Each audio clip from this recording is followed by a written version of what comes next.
Okay, if you have a question at any time, just come off mute or yeah, come off mute. Don't worry about putting in the chat, just interrupt and come off mute. So can you both see these slides okay? Yeah. Yeah, awesome. Let me just try and make this a bit bigger. Okay, let's begin. So bienvenidos to the Subjunctive Workshop today. Before we dive into the subjunctive, I just want to remind both of you of what Chat Spanish is all about. And so the phrase I have, the slogan is language for living, not just learning. Now, what does this really mean?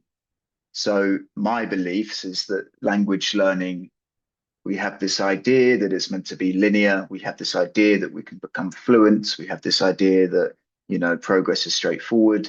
But actually, that's not how real life works. And that is not where the magic is stored.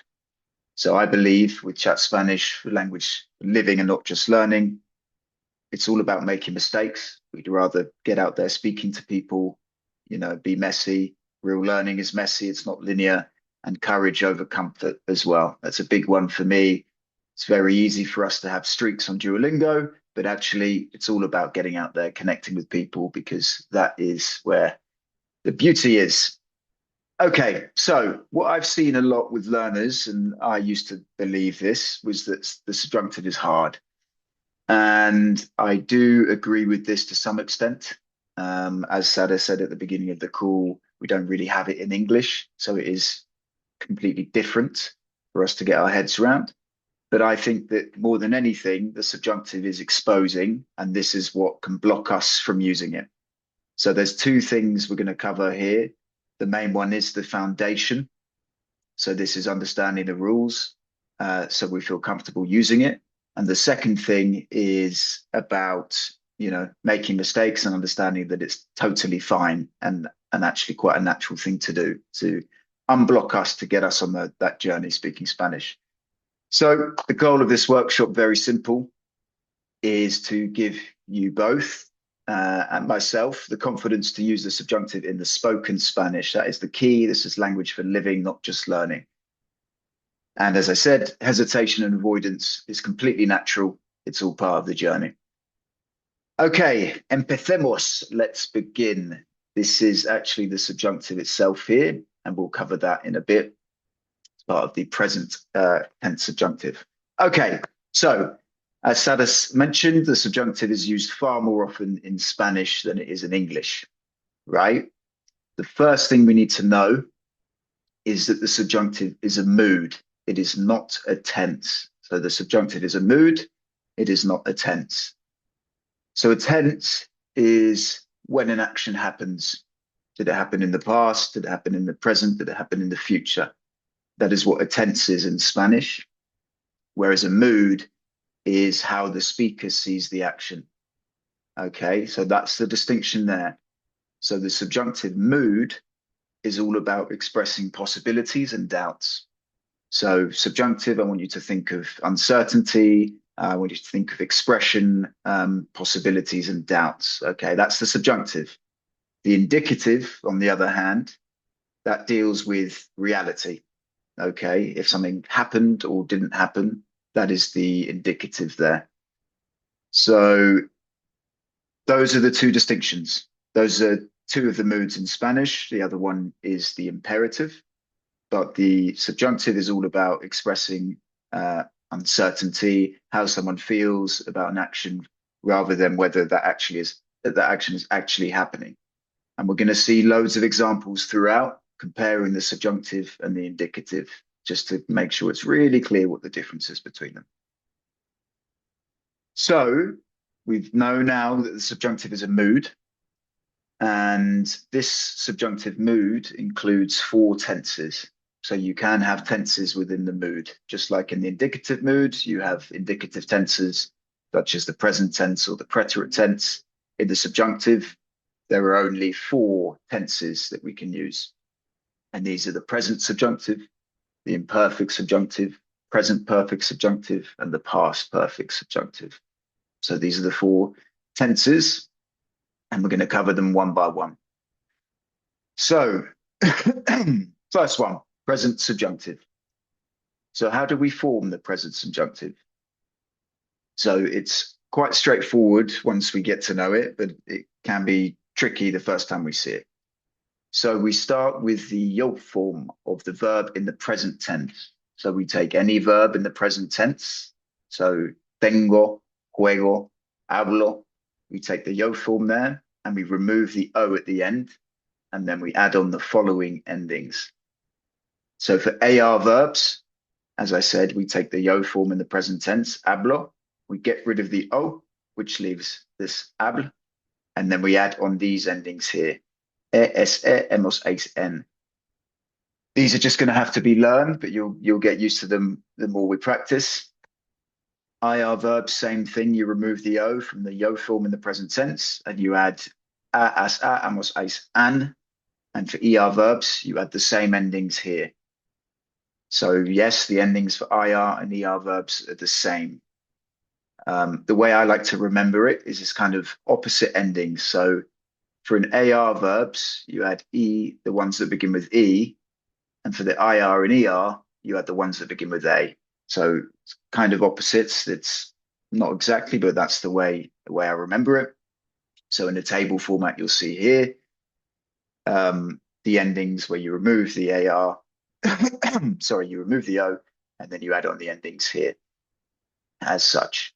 So again, this is just a case of practice. You just need to drill these in, and then you'll hopefully be able to remember them and reproduce them in conversation.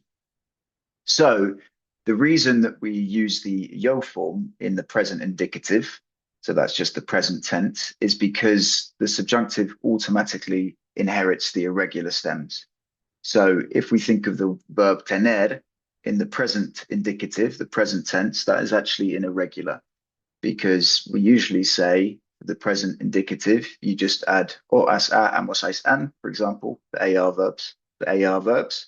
But tener goes to tengo. It has this weird eng in there as well. And so here, that's factored into the subjunctive with this format. So same for pensar. In the present tense, it's pienso, and this stem change here, the IEN, that remains, the IE. Same with volver, dormir, and tener as well. So that's one of the reasons they use the yo form, because it accounts for the irregulars in there. Now, as you both know, there's a lot of irregular verbs in Spanish. We come to love them. But luckily, in the subjunctive present tense, there are only 6 irregular verbs. And so these, again, just need to be learned. These 6 are ser, ir, estar. And the first 3 look like this: sea, semos, sean, etc. And again, these just need to be learned. Notice here the accent on the E. This prevents it from being este, which means this. And the second 3 are saber, dar, and haber. So sepa, sepa, sepa, de, desde, haya, hayas, haya. These are going to be important for us. We're going to see them in the next, in the present perfect subjunctive here. So again, there are some irregular verbs. Now, as we saw at the very beginning of this presentation, when I said empecemos, that is a really useful thing to know. So the first person plural form, so nosotros, nosotras, of the present subjunctive, can be used as a kind of command, meaning let's do something. So empecemos means let's begin. Hablemos, let's talk. Escuchemos, let's listen. So this is great. This will really impress the native speakers. So for here, for example, if we wanted to say, let's not study this weekend, do either of you want to have a go at what this would be? Let's not study this weekend. So no, este fin de semana.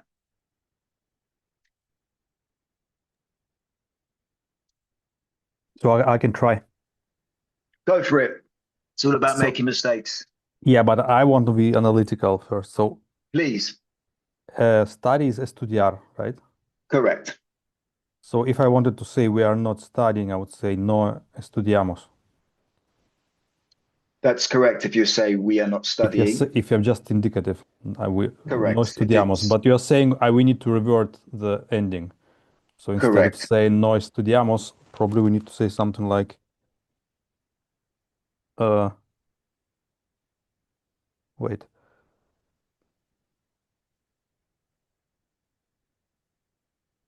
No estudiemos, maybe.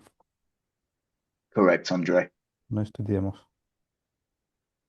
So it's the present subjunctive here, and that is a kind of command of let's. So in this case, let's not study. And if you And said, I have a question. If it was an please, indicative, like no estudiamos, is that just we don't study this weekend? yes, we're not Or studying this weekend. We don't study this weekend. okay, so it's really the let's part that it's in considering or Correct. incorporating. Correct. Yeah. This is all about let. So it's kind of a casual command here. So no estudiamos would mean that it's a matter of fact we're not studying, but no estudiamos would mean, yeah, like let's not study, right? Exactly. So let's talk with her tomorrow. That's hablemos con ella mañana. If you said hablamos, which is the present tense indicative, that's we're going to speak to her tomorrow. So that's a slight difference. Okay. So when do we use the present subjunctive? So this is probably one of the most crucial things that we'll cover in this presentation. And it is the most common sentence structure that you will see used with the subjunctive mood in general. So we're going to start with the present tense here, but it's actually used with all four tenses, as we'll see throughout the workshop. And this is the structure itself. So main clause plus que plus subordinate clause. Main clause plus que plus subordinate clause. And this sounds quite a lot, and it can be, it can feel complicated, but we're going to break it down here. So this is an example using the present indicative, quiero, I want, plus que, which is that, plus this, lo hagas ahora mismo. And this is the subjunctive, the present subjunctive here of the verb hacer, which means to do, or in this case, you do. So the structure here is the main clause, which is I want, que, and then the subordinate clause. So the interesting thing to know about this structure is that the main clause here, it can stand alone by itself. So if you just said quiero, I want, that makes sense as it's a standalone. However, the subordinate clause, you do it right now, that can't really stand alone. So sometimes you'll hear this called the dependent clause as well, but more commonly the subordinate clause. And then you have que, which means that, and that's basically a connector, so to speak. So this is super common structure you'll see throughout all four of the tenses in the subjunctive mood. Okay. And the other two important things to note here is the reason the subjunctive is triggered, or the reason the subjunctive is used here, is because of two things. One, the verb in the main clause, so the quiero expresses desire, emotion, doubt, or influence. And two, the subjects are different in the two clauses. So what does that mean? So quiero, I want, that expresses desire. So that checks off number one. And number two, are the subjects different? Yo quiero, I want, that's one subject. Tú hagas, you to do it, that's the second subject. And yes, yo and two are different. So number two is ticked off there as well. So for that reason, this structure enables us to use the subjunctive here. And I want to make this point clear because going back to the indicative here, this doesn't use the subjunctive in the subordinate clause. And the reason is because, let's have a look. Number one, does the verb in the main clause express desire, emotion, or doubt? Not really. No, it doesn't. It's he says. But there are two different subjects, él and tú. So the second one is ticked off, but the first one isn't here. And so we use the indicative instead of the subjunctive in the subordinate clause. Okay. And I know this can be quite a lot, but we'll look at some more examples. So hopefully it'll be clear. Are there any questions so far at this point? No? Sarah?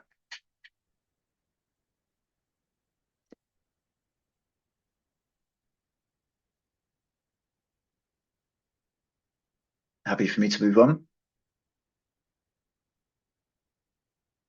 take that as a yes. Okay, so we will see this throughout loads of examples, so hopefully it will become more clear. But I want you both to keep this idea of a trigger in mind. We'll see this crop up throughout the workshop, and that the subjunctive is about attitude. Okay, so it's used after verbs that show how the speaker feels about the action, rather than with reported statements and facts that require the indicative. So again, when you're out there speaking in the real world to Spanish speakers, if you're questioning, okay, am I dealing with reality, a statement or fact? You're going to use the indicative. But if you're speaking about how you feel about a certain action, if you're expressing an emotion, you're going to use the subjunctive there. So main clause plus que plus subordinate clause. And we need two things to be true to use the subjunctive. Number one, I don't know how that happened. Number one, the verb in the main clause expresses desire, emotion, doubt, or influence. And number two, the subjects are different in the two clauses. And there is one final caveat that we'll see throughout each of these four tenses with this construct. And that is that for the present subjunctive, the main clause, so we saw it was quiero in the first example, has to be in the present, the future, the present perfect, or the imperative. Okay, it has to fulfill that, as we're going to see. Okay, so keep this in mind as a recap. Main clause plus que plus subordinate clause. That is one of the main triggers of the subjunctive, the main constructs, and we're going to see that across all four of the tenses in the subjunctive mood. We're still focusing on the present subjunctive here, following that structure. And now what we're going to look at is all of the different types of verbs you can use in the main clause that trigger the subjunctive. And so remember, the subjunctive is all about emotion, feeling, uncertainty. And so this first part, we're going to look at wishes, desires, and requests. So I want him to come. We saw something similar. Quiero que él venga. So this, I want, it's a desire, it's a kind of request. Therefore, it's going to use the subjunctive. We've got the que here as well. So main clause, que, and then subordinate clause. We will need you to do it today. Necesitaremos que lo hagas hoy. We will need, so this is the future simple tense. And again, that's a desire, a kind of request. And so that triggers the subjunctive. The present subjunctive, because it's in the future. It's a future tense here, the indicative future tense. They have hoped that you are well. Han esperado que estés bien. Okay. Han esperado que estés bien. Present perfect. Han esperado, they have hoped that you are well. And then the imperative, insiste en que lo hagan ahora. Insist that they do it now. All right. So those were orders, desires, requests. Now we're going to look at emotions and reactions which trigger the present subjunctive. So me alegra que estés aquí. I'm happy that you're here. So that's an emotion. Me alegra. I'm happy. That triggers the subjunctive. This is in the present tense indicative. And that triggers the present tense subjunctive in this structure. Andre. Yeah, Harry, sorry, one question. So, but can I just say me alegra que estás aquí? Or would it be a mistake, or are both possible? You would be understood. You would absolutely be understood. But the correct expression is using the present subjunctive here, because we're using this construct. So we have the main verb, the que, and then the subordinate clause. And two things are true here. Number one, the main verb in this case is talking about an emotion and a reaction. So it's how the speaker feels about the action. So that should trigger the subjunctive. And then we have two different things. So me alegra, so me, I, and then estés, you. So that's two different subjects. So both of those things being true, that triggers us to use the subjunctive here. But again, if, as I said, rule number one, Andre, is just, get out there and speak. So yes, you will be understood. But number two is, okay, if you're unsure here, am I, dealing with emotions and feelings and how I feel about something? Yes, I am in this case, so I use the subjunctive. If I'm just stating a fact or dealing with a fact, then you're going to be using the indicative. Sarah? Yeah, sorry if I missed it earlier, but if I was to say I am happy that I am here, then that just goes back to indicative, like because it's like me and the second part is the same subject. Correct. Me alegra que estoy aquí, o estoy contento de estar aquí.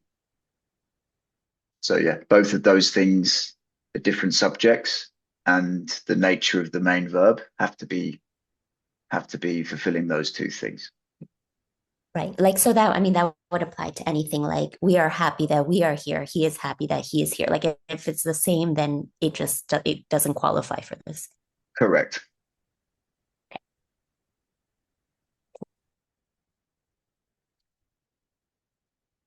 And then some more examples here. Doubt, denial, uncertainty. Again, these are just examples of verbs in the present perfect tense that trigger the subjunctive.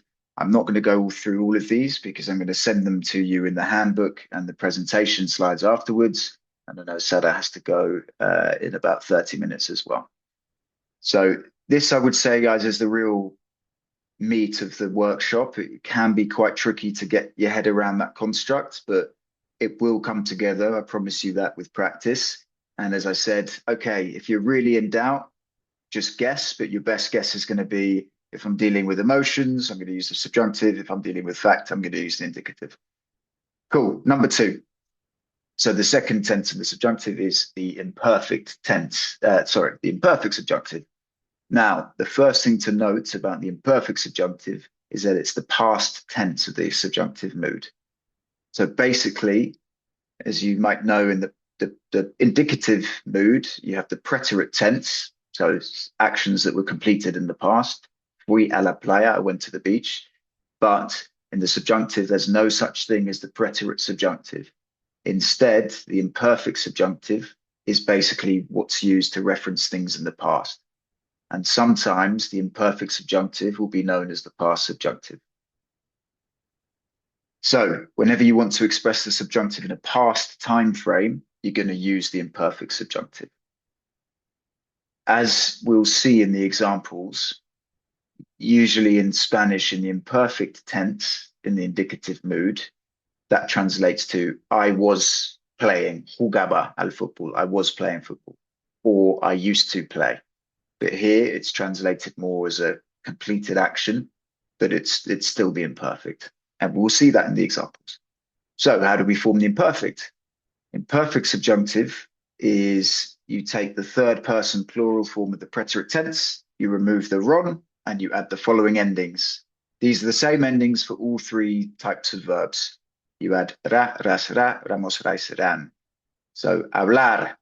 So we take the third person plural of hablar, the preterite, so hablaron, get rid of that.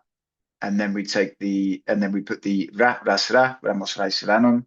Same with vivier and comier as well. So those are the stems, and then you add all of the same endings there. Okay, so again, these just need to be drilled. Then there are some other endings in the imperfect subjunctive you might see in old literature, or you might see some older Spanish speakers say this. So this can be confusing. And for the imperfect subjunctive, some older speakers or in old literature or even films, they will use these endings. Hablase, hablases, se, semos, se, sen. So you will hear that, okay? It's less and less common, but it does exist and it is out there. So I just wanted to bring your attention to it in case you see that and are confused by it. So if you see this, this is basically the imperfect subjunctive, but the old school version. Okay, there are still some irregular verbs in the imperfect subjunctive. These are the three main ones, ser, ir, and estar. Ser and ir are the same in the imperfect subjunctive. Fuera, fueras, fuera, fuéramos, fuerais, fueran. And so in order to distinguish the difference, that is based on the context. So the context you'll see, that will let you know if it's ser or ir, and you'll see that in examples. Okay, when to use the imperfect subjunctive. Again, we're going to go back to this main construct here, which is a main clause plus que plus the subordinate clause. And we've already seen that we need to have the verb in the main clause expressing desire, emotion, doubt, or influence. And the subjects have to be different in the two clauses. And as we saw in the present subjunctive, there are conditions for that main clause. There are also conditions for the imperfect subjunctive. And those are that the main clause has to be in the preterite, it has to be in the imperfect, or it has to be in the conditional. Okay. So I know this is a lot. I will send you guys the summary afterwards, breaking it down. But, you know, this just does take a bit of time to get used to. So again, we're going to follow the same structure. So we know that the main clause has to have, you know, wishes, desires, and requests in this case. So I wanted him to come. So we're going to use, this is the preterite tense here in the indicative. Quise que él viniera. So quise, I wanted, that is a, you know, a desire. So that's one indicator we're going to use the subjunctive. The next is two different subjects, I and he. Okay, that's another reason we're going to use a subjunctive. We've got the que in there, and then we've got quise is in the preterite tense. So we're going to use the imperfect subjunctive. I wanted him to come. Andre. Yeah, Harry. Can you explain once again, as an example here, how did we get to viniera? What was the original verb? I mean, we needed to take a verb and just remove the ron, right? Correct. So viniera comes from the verb venir, which means to come. Yeah. And then the preterite third person plural, so vinieron, they came. Okay. Take off the ending, the ron, and then add on vra in this So case. we take that third person plural because this way the stem will be the one that we need, right? Correct. That's okay. it keeps a stem for you. Okay. Okay, cool. We needed you to do it today. Necesitábamos que lo hicieras hoy. We needed you to do it today. Again, this is the imperfect here. So it could be the preterite or the imperfect that triggers the imperfect subjunctive. Hicieras hoy. They would hope, the conditional, esperarían que estuvieras bien. They would hope you were well. So those are desires, emotions, and reactions. Again, these are just similar to the examples we saw in the present subjunctive, but the main clause here has changed. So temi, preterite tense, I was afraid, and then that triggers the imperfect subjunctive, llegarán. I was afraid they wouldn't arrive on time. Me alegraría, conditional, that's quite a mouthful there. I'd be happy if you were here, etc. And then again, I'm not going to go through all of these now because you'll be able to see them. But essentially it follows the same pattern, but it's just a different chart to figure out which one is used, but we'll do a summary of that at the end. Now, important for the imperfect subjunctive, C clauses. So these don't exist with the present subjunctive, but they do with the imperfect subjunctive.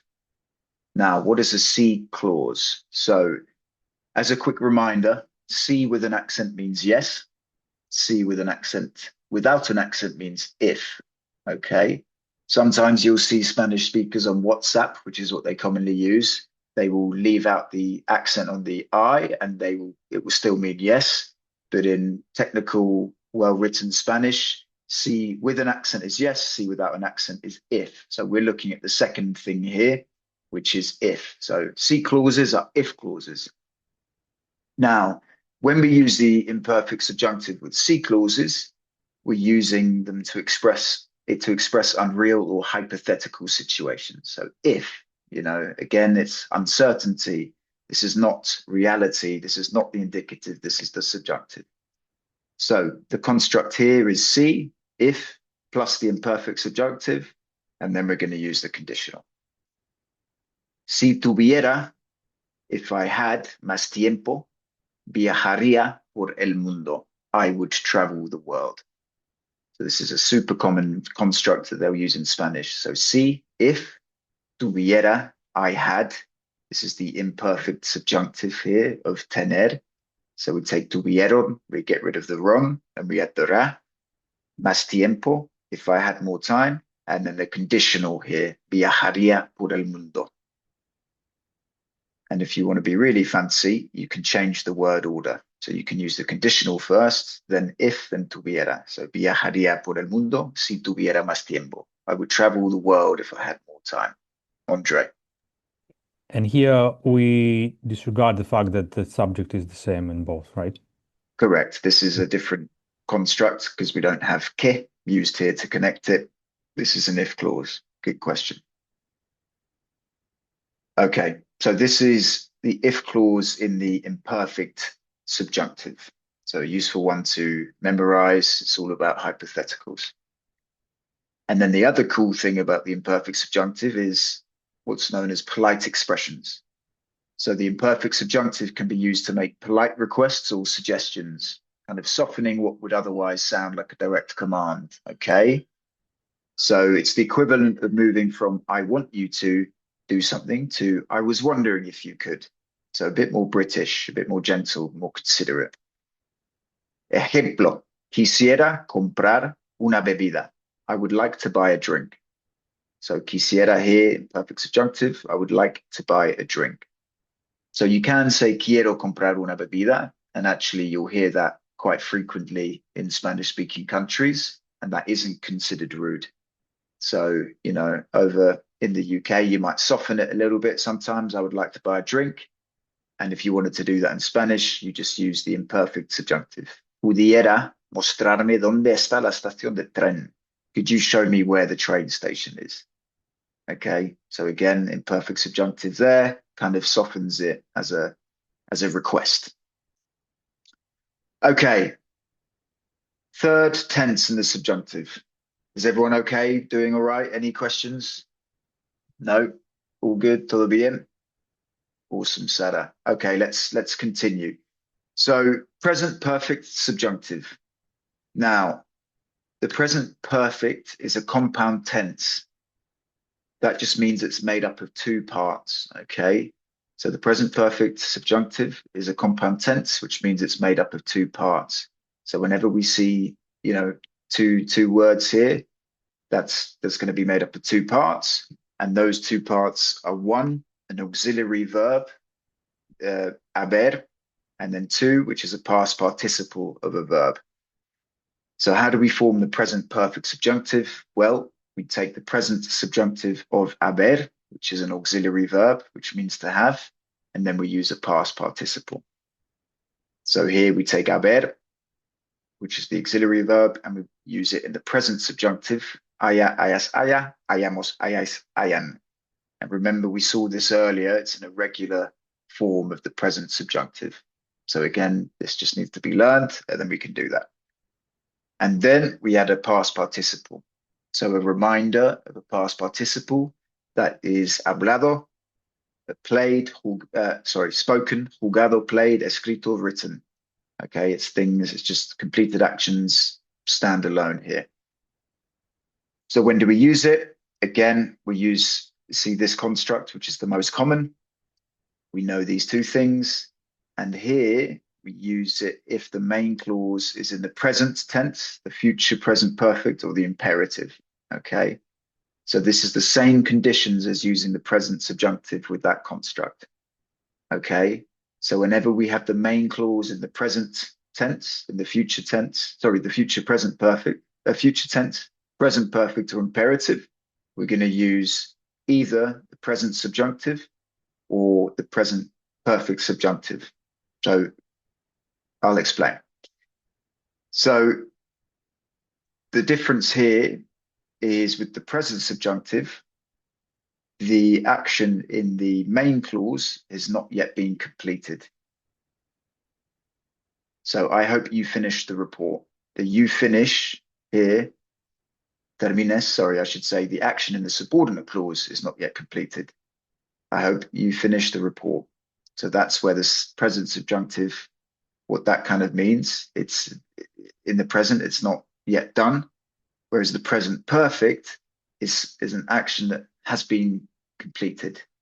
Okay, hayas terminado is in the subordinate clause, have finished the report here. Okay, that's the difference.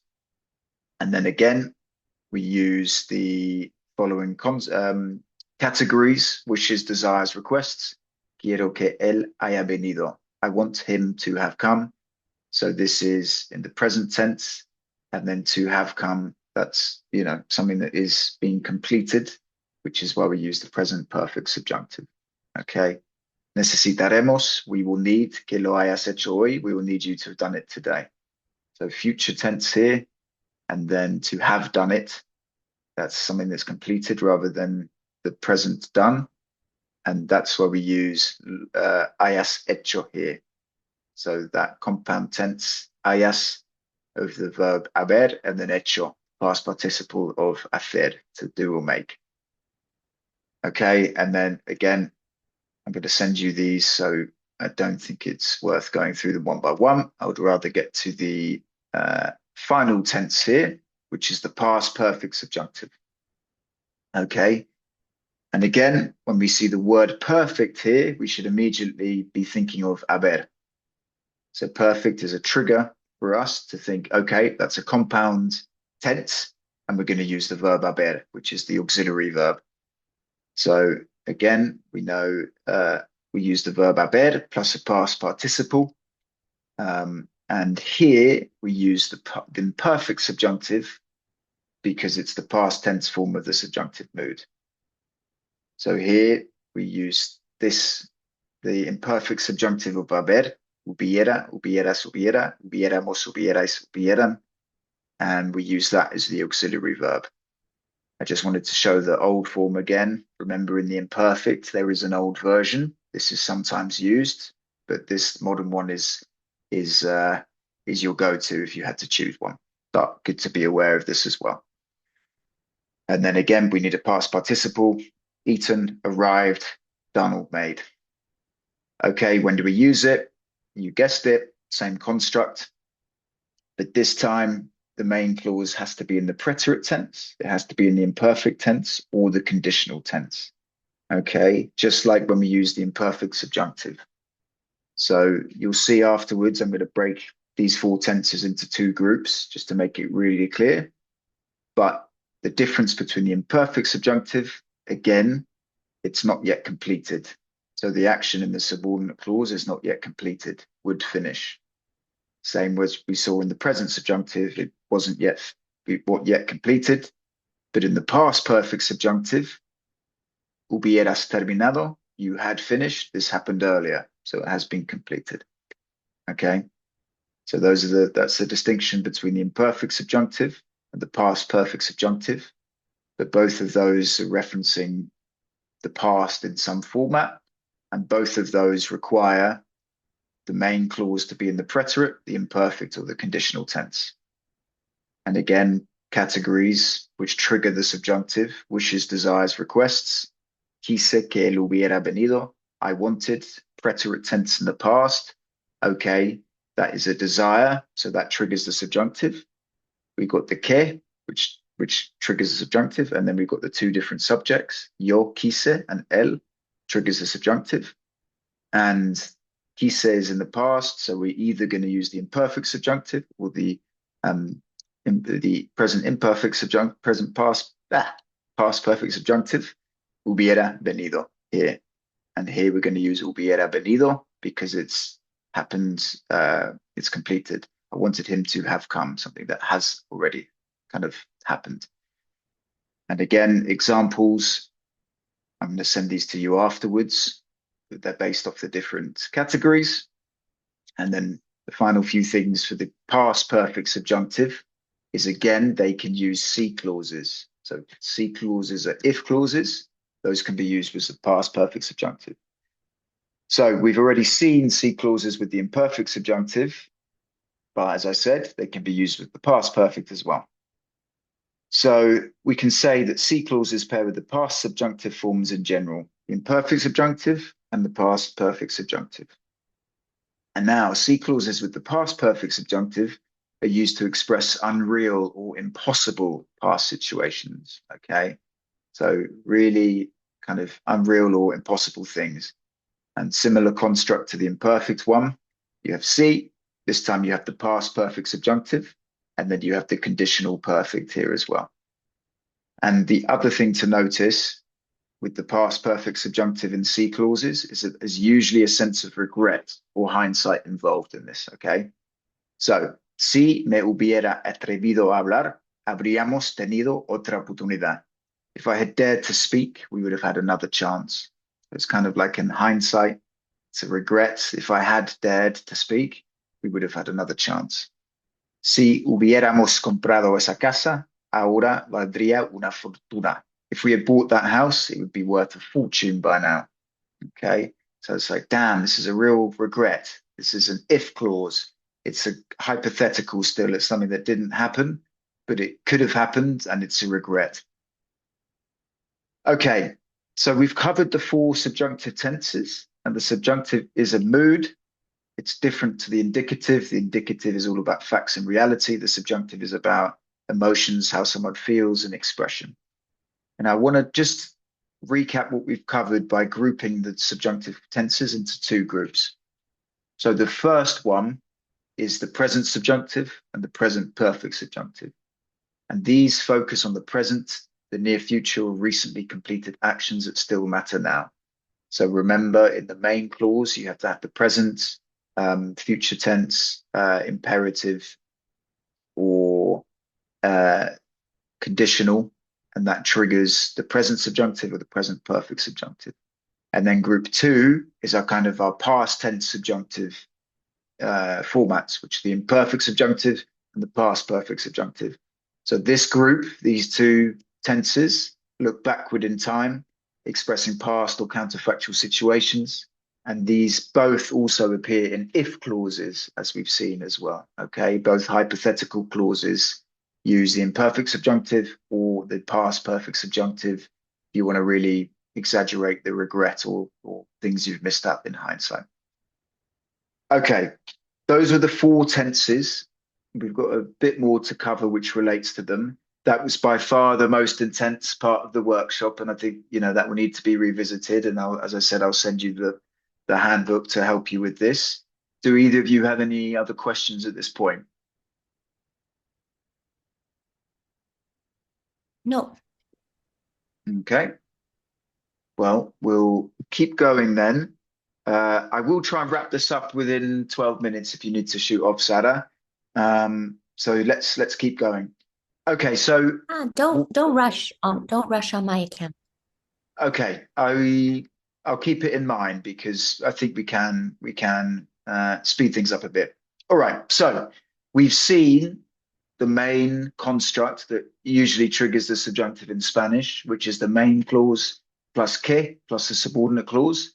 This is another really common one, which is es, era, or fue plus an adjective plus que. Okay, so this construct produces a subjunctive. Es importante que. If you ever see this, we're gonna use a subjunctive. It's important that you come. Es importante que vengas. Now, if you wanted to change that to fue, so it was in the past, fue importante que vinieras. You would use the imperfect subjunctive here. So depending on what this is, if it's es, fue, or era, then you use the present or the imperfect subjunctive afterwards. So another example, another phrase which is really common, and I'll send you these because there's quite a lot. Es necesario que. It's necessary that. Es necesario que salga bien. It's necessary that it goes well. Es necesario que salga bien. So present subjunctive here. Or fue necesario que saliera bien. It was necessary that it went well. So that's using the imperfect subjunctive here because it's in the past, fue necesario. So all of these examples use the subjunctive because they express subjectivity, judgment, or emotion, okay? So they're not really a statement or a fact. So here you could argue, okay, it's necessary that it goes well. You know, you could say, oh, well, that is a statement of fact, but actually primarily it is a kind of a feeling or a judgment on actually it's important that the workshop goes well, you know, it just for me rather than just a statement of fact. Okay. So remember always if you're questioning what to do as a last resort, just guess and keep speaking because that's the most important thing. But if you're unsure, if it's a reality, you're going to use the indicative. But if it's a feeling, you know, an emotion, you're expressing something, how do you interpret the action? You're going to use the subjunctive.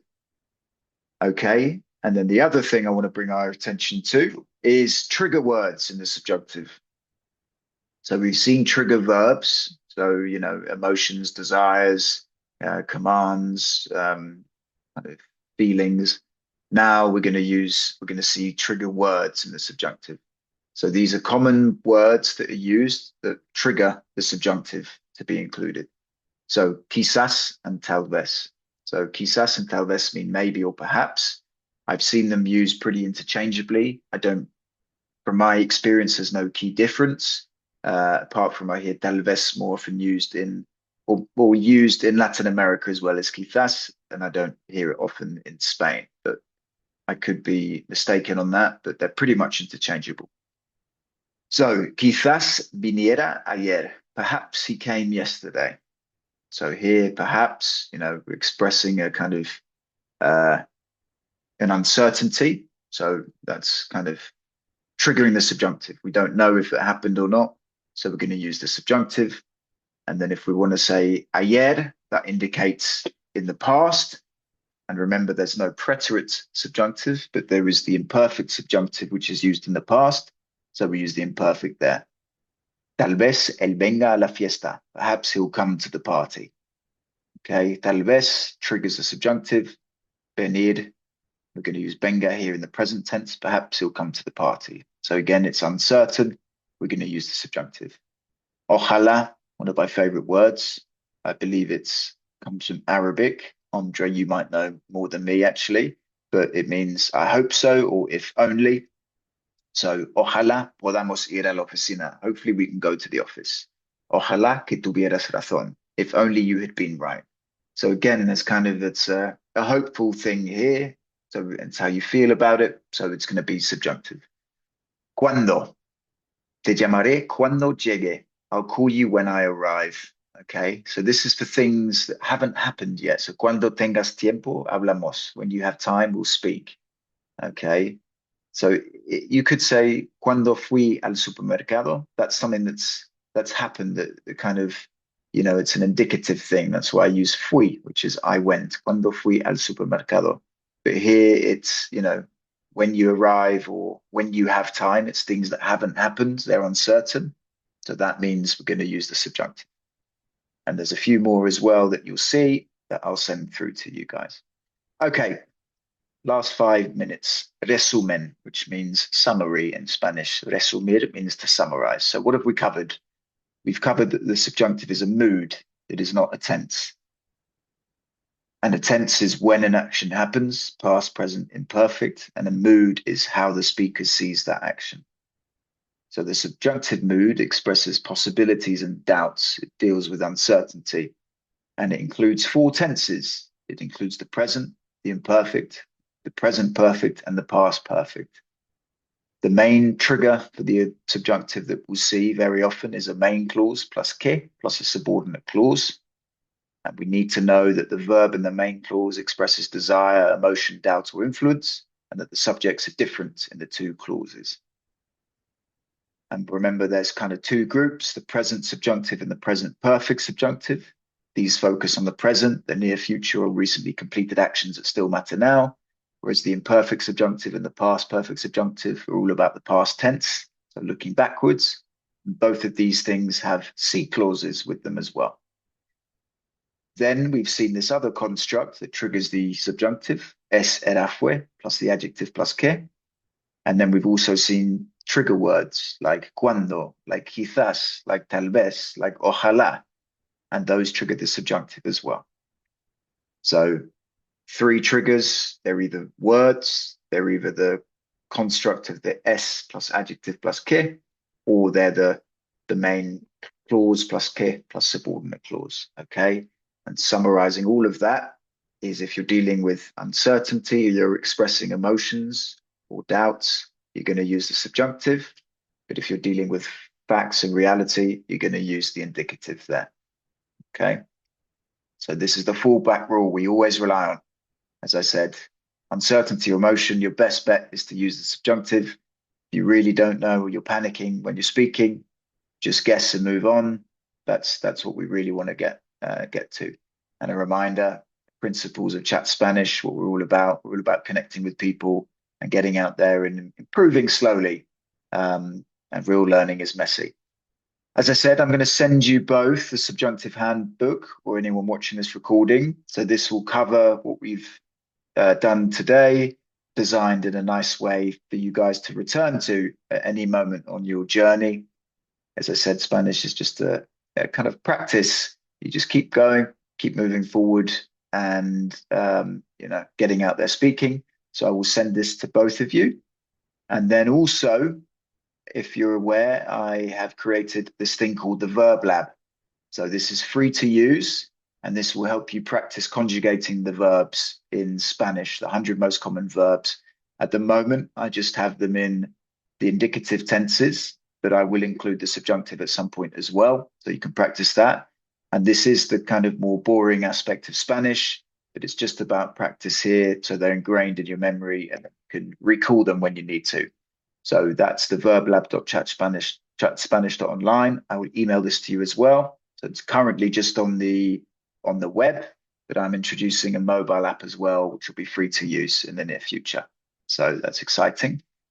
And then other than that, I'll leave you with my quote, my favorite quote from my Argentinian friend Camila, which is persevera y triunfarás, which means persevere and you will succeed, which is always important to keep in mind when we're learning Spanish. And there we go. Thank you very much. I hope you guys found that useful. I'm really aware that the subjunctive is quite a big topic and it can be quite complicated. But as I said, I'll send this to you guys, and basically the way I see it is a kind of decision tree, and then you make the decisions based on, is it dealing with the present or the past, and what categories you're dealing with. So it is quite heavy, but as you expose yourself to more Spanish, as you both know, you kind of intuitively pick it up as well. So there we go. Any questions from either of you? No, I've got to jump off, but thank you very much, Harry. That was super helpful. Problem, and I'm Sarah. sure I'm going to keep rewatching this because once you've got the rules explained clearly, Exactly. then it's just a matter of practice, like you said. Exactly. I will send you the recording, the handbook, and the slides, and then any questions you have, you can always reach out to me. Great. Thank you very much. All right. Thanks, take Sarah. care. Take care. Bye. Bye-bye. Adios.